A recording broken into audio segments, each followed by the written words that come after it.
Reprogramming Alien Emotion Harvesting Machines. An exercise in enhanced remote viewing.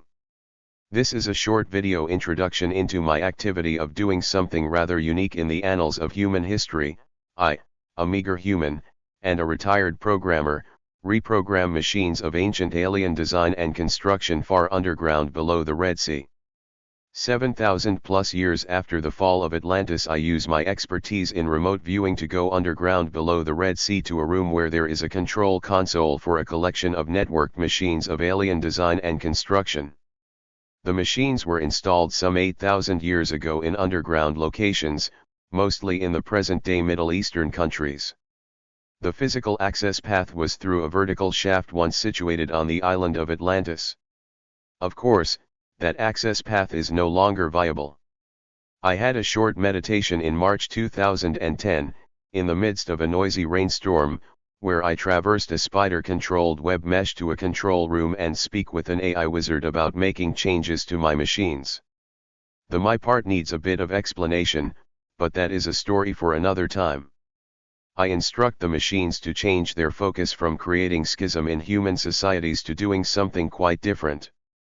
There is a full video of this activity on one of my Facebook topic pages, but the audio is full of recording noises from a rainstorm.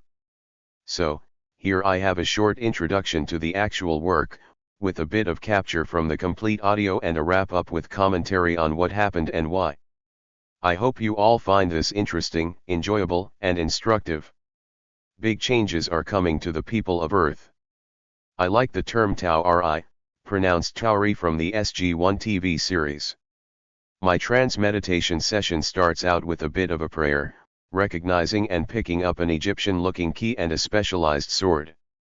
I use the sword to traverse a webbing of guarding spiders to gain access to the control room.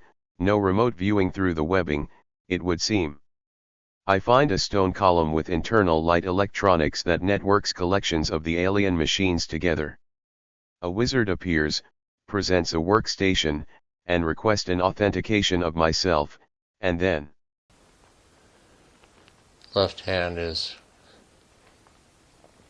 on the screen face, and there's a white glow all around my spread out fingers and palm on this screen surface. I don't have a better word than screen surface. But there's a sense here that the surface is a recognition device that recognizes me.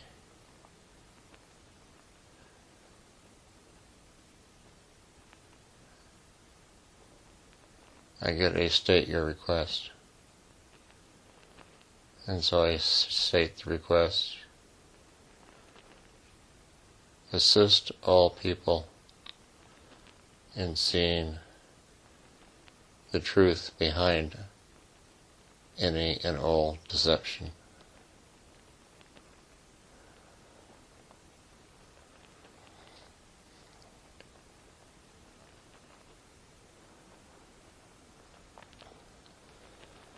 And I'm getting goosebumps here.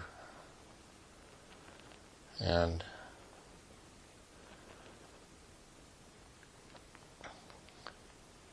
it's like the force of the request extends through my left arm, through my hand, into the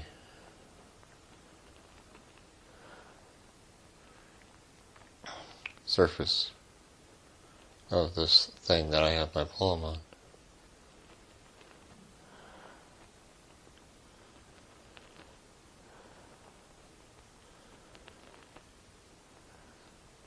There's something happening on the screen that I can't describe very well.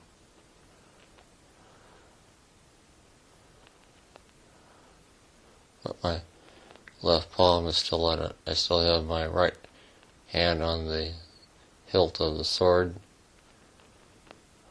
And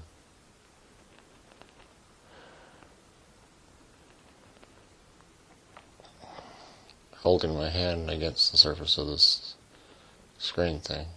Wrap up and commentaries. This is a piece of a much larger story about Atlantis.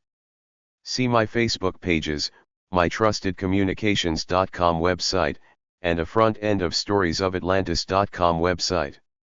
The latter is presently a pass-through front end to the more general Trusted Communications site. I have plans to host the Stories site on a hosting platform that supports game-oriented third-person landscape traversal, where I will have more visual and action-oriented engagements about the stories of Atlantis.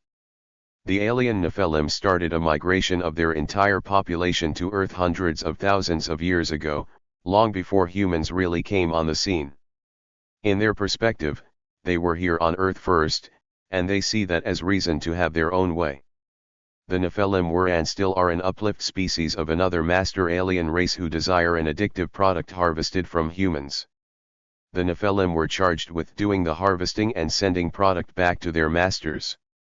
All of this was set up during the operating time of Atlantis, but with the fall, the servicing of the machines was halted while product still was collected.